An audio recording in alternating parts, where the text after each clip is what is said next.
constatons depuis 2021 que les Ougandais sont au Congo, mais qu'ils ne font rien.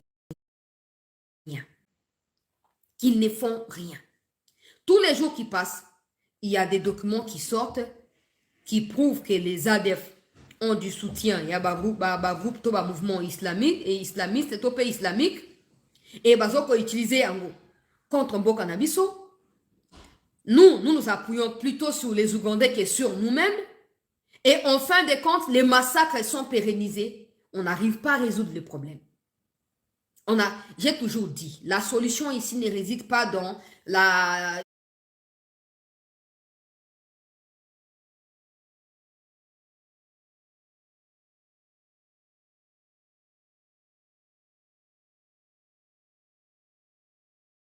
solution ici ne réside pas dans la faiblesse du genre, ouais, Ougandais, combattre. Non. Si les Ougandais veulent combattre les ADF, qu'ils aillent le faire chez eux. Il y a des villages frontaliers entre les deux pays. Ils n'ont qu'à rester na Bunagana côté à Ouganda, ils n'ont qu'à rester na Kasindi côté à Ouganda et tout. Qu'ils attendent quand les FARDC vont matraquer Batoyaba, ADF Oyo, ceux qui va bibi va côté kuna, ba sanini, bakangi bango ba bomi bango. Mais pour le moment que ces gens sont en train de chercher à imposer l'hégémonie Tutsi au Congo, ils trompent tous les jours. Et moi, la question que je me pose, dans la plupart des endroits où ces UPDF sont en train d'opérer, il n'y a pas de FARDC. Il n'y a pas de services de renseignement congolais. Comment pouvez-vous être sûr que des renseignements que les Ougandais vous donnent sont vrais? Comment pouvez-vous vous rassurer que ce qu'ils vous disent est vrai, s'il vous plaît?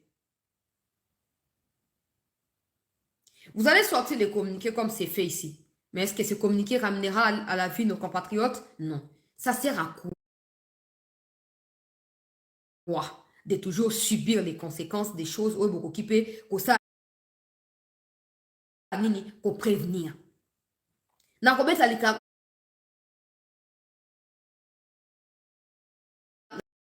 na combien ça c'était likambo ya Uganda oyo timo kolonini. To like émission bandeko s'il vous plaît. To like émission, to partager. Timu koloni na kobeta sete likambo oyo ya Uganda. Timu koloni si les Ougandais balingi ba traquer ba ADF bazonga na Uganda, bazela bango na frontière. Nous-mêmes nous sommes capables de traquer ces gens-là chez nous. Les Ougandais exploitent de l'or côté à côté au attaque Salami. Les Ougandais exploitent de l'or là-bas. Des gens qui sont cités ou qui sont taxés des ADF, ce sont des citoyens ougandais. Et vous pensez quoi? C'est la même chose avec vos histoires de Banyamulenge ou de Banyarwanda, tout ce que vous voulez ici. Tout ça va innocent. Tout ça comme tout ça discriminer, mais en réalité, le pays d'origine n'a pas les capables. On va attaquer Mboka Nabiso. Baso les capables, on va bomber les Congolais. Et puis, on va Katia, na évité, na ben on nini, côté argiversaka. L'Ouganda ne doit pas être au Congo. L'Ouganda doit rentrer chez lui. S'ils veulent traquer les ADF, qu'ils les attendent chez eux. Le Congo, ça dit, ringa box, théo, et motuno, ça mis débarquer, n'enga lingité. Récemment, il y a eu un souci avec les cafés. Na Katia Ituriwana. Les Ougandais, comme ko botla bilanga ba café ba congolais, comme ko kende ko forcer bateau. Ceux qui bateau ba oteke ba café ba tindi ba ADF ba attaquer batouana, après ba ba ye ba ravager bilanga mobimba ya ba café na ba cacao ba zomi na ngona Uganda. Tant que vous avez na Museveni. Oyo aza censé causer un partenariat na gouverneur ya Ituri pour na ko attaquer ba ADF. Il se met à attaquer les gouverneurs, mais il ne parle jamais des ADF. Donc la raison pour laquelle ils sont au Congo là, il ne les mentionne pas. Toute son énergie a basé sur comment je vais tuer Luboya, comment je vais mettre Luboya ceux qui n'ont la poubelle, ceux qui n'ont ça à mine. Et nous, on ferme les yeux. On attend. L'Ouganda ne peut rien nous apporter. L'Ouganda, c'est le Rwanda. Le Rwanda, c'est l'Ouganda. Tant que nous, on cherchera à mettre la division entre les deux, c'est nous qui tomberons dans leur piège à eux deux. Depuis que le président a cherché construction et route à Kassindi, ça a été bloqué. Mais il y a eu combien de morts après? Est-ce que l'Ouganda a déjà condamné le Rwanda? Est-ce que l'Ouganda a déjà pris parole contre le Rwanda? Est-ce que l'Ouganda a déjà voté contre le Rwanda dans le Conseil de sécurité? Jamais. Jamais, ils ne le feront pas. Bazamutu moko. À force ya koluka que non, tout ça problème na Uganda te, Uganda zo benda biso lokola ndobo, malem mbisi azo pusana okwenya motambo ya oyo bachewana balobi yo. Natanga communiquer à gouvernement non qui pour na joabino tenter. Bandeko s'il vous plaît, to like émission avant to kota likambo ya ndeko na biso Vitare Rwakari Ningini Kingi. Oyo abandaki ko espérer que mokonzi ya mboka ko aider mais situation na ye ezali compliquée. Viens ngai Vitalo. Ya Rwakari Ningini Kingi. Natanga nano s'il vous plaît. Déclaration ya gouvernement par rapport à makambo ya to liker, to partager s'il vous plaît. Le gouvernement de la RDC condamne des récentes attaques terroristes des ADF et réaffirme sa détermination à restaurer la paix et la sécurité. Kinshasa, 9 septembre 2025, le gouvernement de la RDC condamne avec la plus grande fermeté les attaques terroristes perpétrées dans la nuit du lundi 8 septembre 2025 par les forces démocratiques alliées ADF affiliées à l'État islamique dans les territoires des Lubero et des Beni, province du Nord Kivu. Selon les rapports des autorités provinciales, Antoyo, localité située à environ 5 km de Manguru-Jipa, dans les territoires de Lubero, l'attaque a coûté la vie à 71 personnes, fait 6 blessés, provoqué plusieurs disparitions et entraîné l'incendie de nombreuses habitations et véhicules.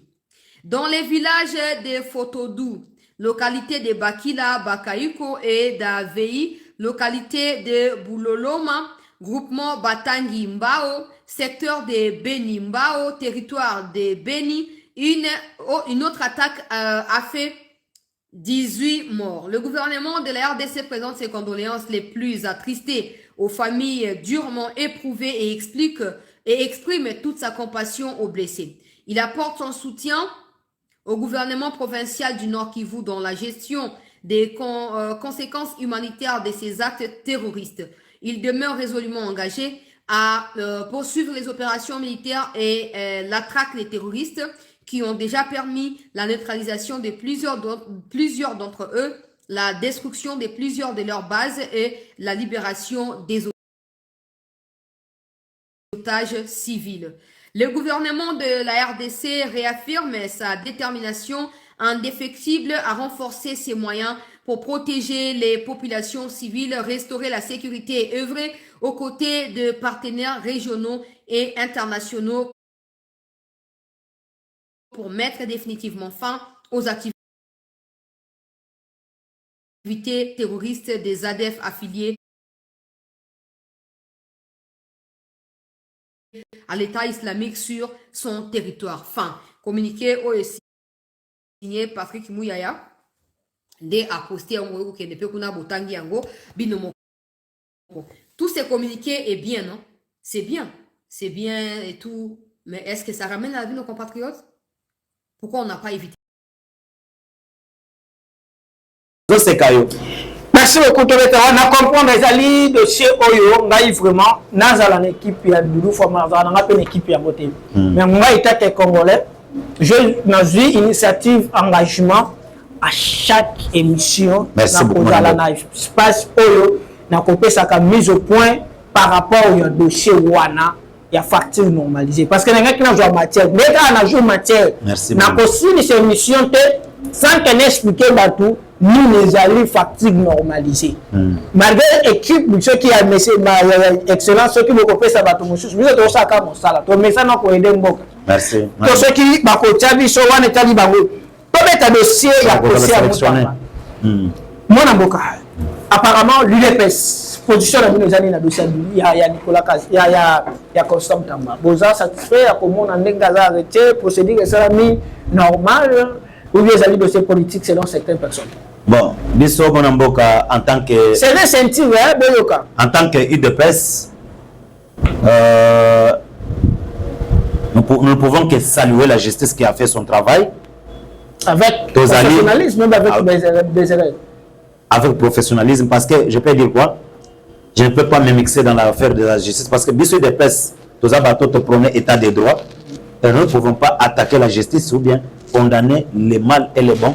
Hein? Nous sommes là uniquement pour observer comment la justice est en train de faire son travail. Parce que elles ont eu UDPS, elles ont bakanga bataille de presse bakanga yo yebi bakota ba prison ba vieille teni longondo banani biso de presse casse excusez ça vous doit purger et que était le monde purger à peine normal Jacques peine oui normal ba était le monde à prison ou pas à prison c'est l'exemple prison mais purger c'est l'exemple que j'ai donné mon frère il y a un détournement ya mbongo à Covid mais à ça là qui peine à combien mais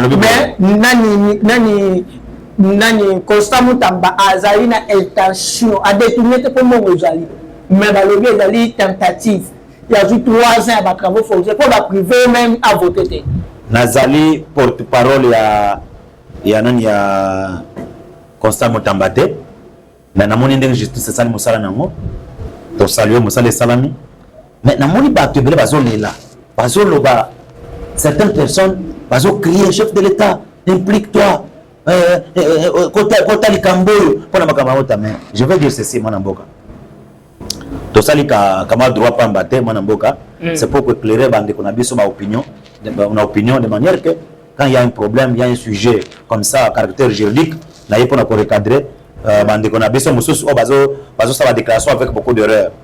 Le président de la République, l'expression du président de la République, c'est il prend un acte administratif. Cet acte administratif s'appelle l'ordonnance présidentielle. Le président peut parler quand? Le président peut parler lorsque Moutamba, par exemple, est condamné. Si le président trouve bon, il y a quoi accorder une grâce présidentielle, là, le président va s'exprimer par une ordonnance présidentielle. Le président de la République n'est pas là pour s'impliquer de près ou de loin dans une affaire de la justice. C'est là. Au nom des principes, écoutez, ma condamné Moutamba, grief. Parmi les griefs, nous avons condamné Moutamba, na grief mokoya violation de la procédure judiciaire. Il paraîtrait, parce que j'ai suivi aussi de près ces procès, il paraîtrait que Moutamba, comment qui a créé un bureau naïe, comment il a tranché le dossier judiciaire. Et en tant que ministre de la Justice, j'ai les prérogatives de trancher le dossier, dans le bureau naïe, déplace à évoquer grief, il y a violation de procédure judiciaire. Le président de la République a expliqué il ne peut pas s'exprimer comme ça. En appelant la justice, il prend son téléphone, il appelle la justice pour dire arrêtez ce procès. Non, mon frère, mon amboka. C'est là. On est allé à comme ça. Ingérence dans la justice. On a dossier ya Vital Kamerhe. Le président a salué mise au point, toutes les questions dans le dossier. À l'objet que Vital Kamerhe c'est un homme honnête. À quoi assumer ma fonction aussi. Bato clameur public dans le dossier à Nicolas Kazadi. Tant que bato qu'on réclamer forage. Mon konjambo ka bato ni question à l'objet Nicolas Kazadi azali papa ya famille. Mais dans le dossier à constamment tamba tomono mon konjambo ka pesi position a été. C'est ça place inquiétude qui est allé pas ba Congo mami. Bazo j'ai la paix. Moi, Azali n'a pas coupé influence dans la justice. Mais Alba Touba Congolais va appeler à vie après ça qui a vu dans le dossier na Nicolas Kazadi et na Vital Kamerhe. Ah, merci beaucoup, Mme Boka. Et donc, on a question, on a pas eu que non. De éviter la circonstance, ni anticiper quelle question à poser au président. Et aujourd'hui, qui est le journaliste qui s'est présenté devant le président pour demander l'audience pour que ça la président à 5 bancs pour que à le point de presse à quelle occasion pour que le président a ça le président a plus que le chef de l'État a beaucoup d'agenda. Donc l'agenda n'a été ngana yo aza ko assumer ba responsabilité à kata mboka mobimba mulu wa côté nini alors les comme soso on a koloba mwana mboka ezaka na autre ko biso que non l'expression du président de la République mokolo alobaka makamba Vital Kamerhe l'actuel président de l'Assemblée nationale Kamerhe Azarawapi. Mon président s'est exprimé, Kamerhe était en prison.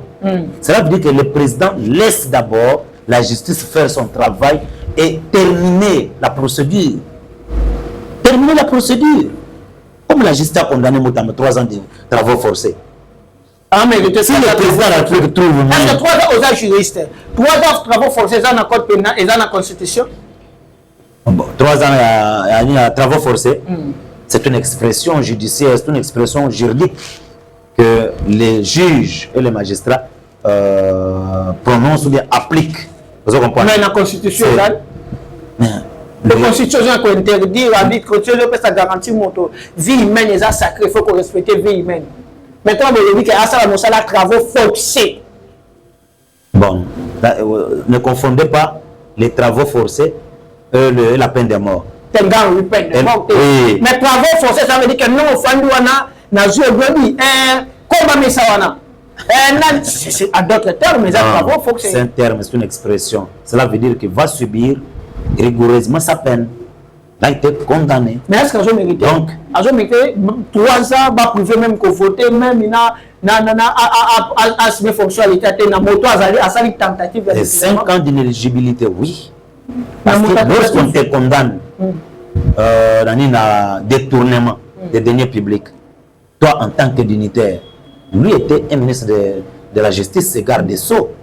Il ne pouvait pas se comporter de la sorte. Alors, je ne le juge pas.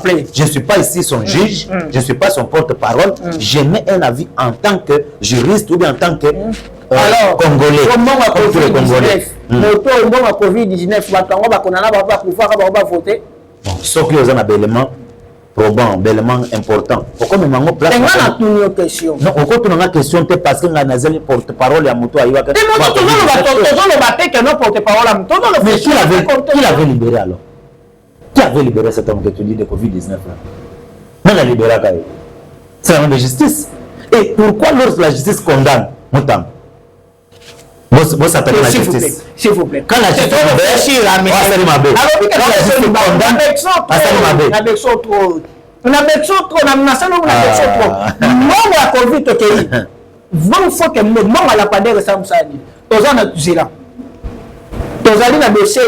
ma carte d'identité. Vous allez dans le dossier, il y a un bon à 0 trou. Vous allez dans le dossier, il y a un bon à les genoux. Ma projet wana.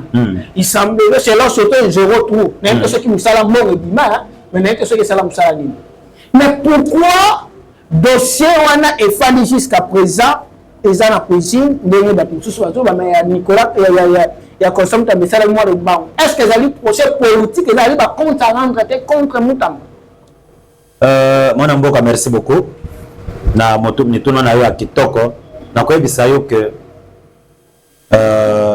la justice quand la justice fait son travail so bakangio ni la met dans le sac, la justice peut intervenir directement. Vous comprenez?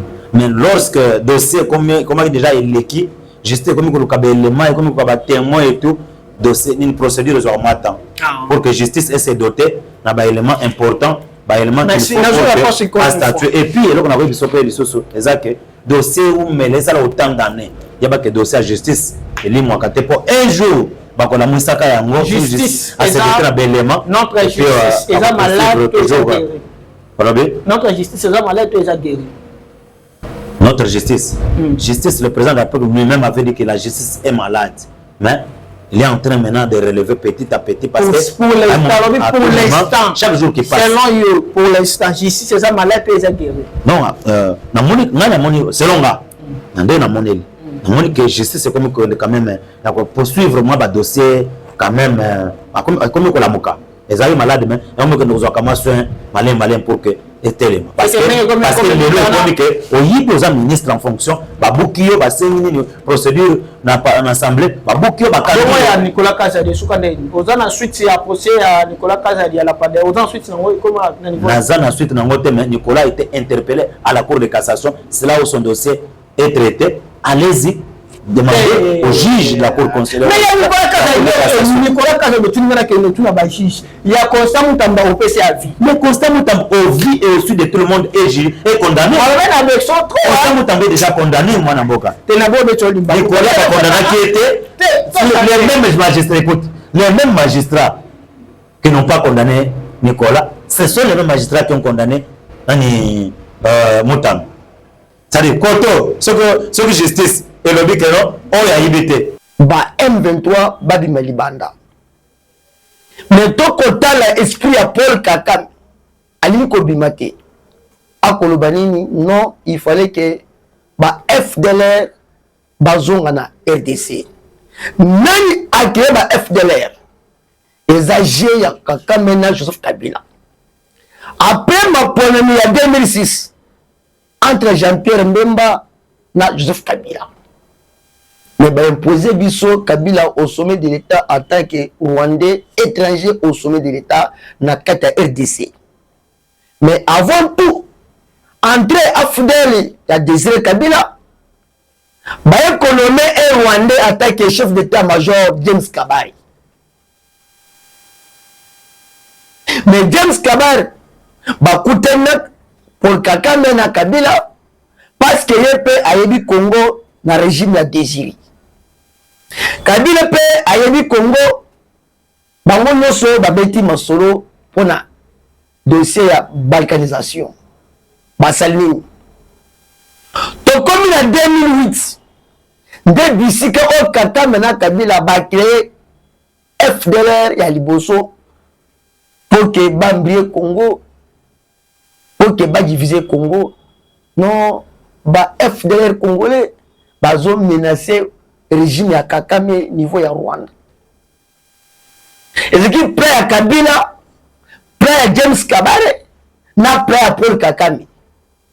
Oh, parce que le na bango. Tant ba Congolais bandu ko tete, bandu ko tete makanisi na bango na ba FDLR. Oh, bandu ko menacer niveau ya Est. Ba ko créer FDLR mususu, c'est toujours Kakame parce que souci les que non ba diviser Congo pour la minerie. Et ce qui prennent à Bango. Mais au lieu que Bissot va comprendre, Bande Kunangai, semaine passée, la seule émission, elle dit non, depuis toujours l'indépendance, dossier Moko, il y a organisation. Ce qui vous remarquez, il y a un homme politique, toujours promet le pouvoir. Il faut qu'il y ait un camp, il faut qu'il y ait un pouvoir, il faut qu'il y ait un ministère. Mais le problème, l'organisation est athée. Si les lots. Nde bisiko monde va profiter la carte Congo, monde va lui diviser Congo pour que Bango va régner dans pays na Bango. Mais biso va comprendre que ni ekoleka toujours promet organisation. Mais le lot après accord, bon mon qui ministre des Affaires étrangères à Rwanda a senti un message non. Avant que toi piquer accord, il faut que ba FDLR bazonga wapi na RTC ozika pala bango ce n'est pas ba FDLR congolais OK baza ba FDLR rwandais on Kakame a créé na Kabila pour que bambie peuple congolais bango va profiter pour diviser Congo ba ko créer une source troisième FDLR ça veut dire quoi ba créer groupe mususu afidèle na fond mususu mais mutawali ko kamba c'est ngunda batwari ndia pela bango basale kiao bomone ki ala kata Congo no niveau est ngunda zo teke tout ça eza makambo o bango ba créer pour que ba diviser Congo eza plan na bango.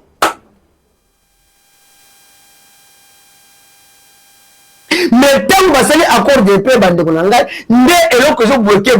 non, il fallait que tu sais que le gouvernement congolais, Bango paix, Bazwa FDLR et Zonga. Tout ça, ils appellent Kakame pour que Ba diviser Congo.